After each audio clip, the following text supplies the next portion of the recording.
Transcription number 233. Sir, when one sees the estimates of the railways, one feels that the estimates are too much in regard to the foreign exchange component. I should congratulate the railway ministry for having spent less than the estimated amounts.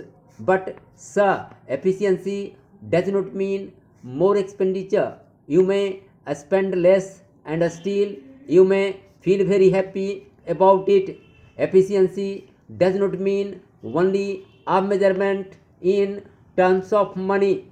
Delays, inefficient administration, late running of trains, losses, delay in moving the passenger and goods traffic, all these contribute to a setback to national development as well as efficiency. Sir, so much has been said about coal and about the failure of the railways to transport coal coming from a place with the largest production of rice. I can say with great emphasis that in Andhra, for want of wagons, rice could not be transported to the south and to other places, especially Kerala. Not only rice, but with regard to articles like jaggery, charcoal, timber, firewood, and other things, there was a heavy blockade in Andhra as far as the railways were concerned. Sir, while talking about coal, many honorable members refer to Bihar and West Bengal, but I would like to mention a word about the coal mines of the south. For want of wagons, about 7 lakhs tons of coal continued to lie at the pit heads, and all these could not be moved to the south where there was a great demand for coal. The coal production in the collieries was according to the plan. It was not as if the railways did not expect or that the colliery produced something more than the expected allotment, but the railways fell short of it. In this connection, sir, I would like to point out that when there was an uproar in Parliament in February over the shortage of wagons on the South Eastern Railway, instead of trying to solve the problem in a more practical and in a good way, immediately the railway minister said that it had switched off 150 wagons serving the colliery belonging to the Central Railway to the Southeastern Railway. If you want to solve a problem, it is not by creating another problem.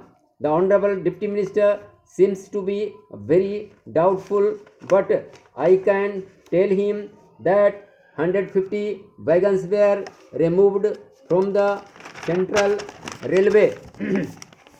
Yesterday, the Railway Minister, while answering one of the questions regarding the movement of coal, said that it was not always the railway's fault. I do agree that it is not always the railway's fault. The whole difficulty is that there is no coordination between his ministry and the other ministries. He also suggested that they would like to divert some of the coal to road and waterways. I do welcome that suggestion. From today's papers, I find that the World Bank, the Planning Commission, and the Railway Ministry had a meeting with shipping companies who are willing to supply 24 more ships to transport a million odd tons of coal to the south. In this connection, I would suggest that transport by water costs rupees 37 more per ton. Secondly, the coal supplied through ships is not graded properly in the sense that it gets mixed up when they supply it to industries. The latter do not get the proper quality, and what they get is not up to the mark. These things should be taken care of while diverting more and more coal towards the south through waterways. Sir, I have to say another thing. In the Niyogi committee, it was suggested that the railways should consider the question of their contribution to the general revenues. I do not say that the contribution from the railways to the general revenues is not good. It is quite welcome, but what I would suggest is that the railways can ill afford this much. Now that they have increased their dividend, they are not in a position to divert to that extent to the general revenues. If they have increased their dividend, it does not mean that the railways are prosperous. But what I feel is that the railway would do well to think twice about paying more, because they have got any amount of work to be done in their own department.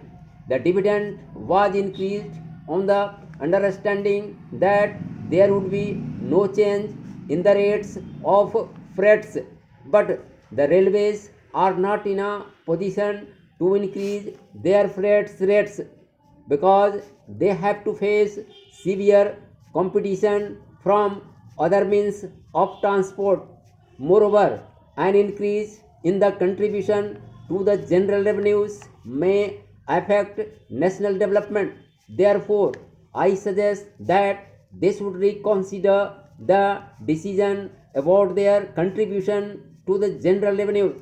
Sir, the railways are a curious combination of a commercial concern and a public utility organ. On the one side, they have to spend more and more on the comforts of the nation, and on the other contribute more and more to the national development.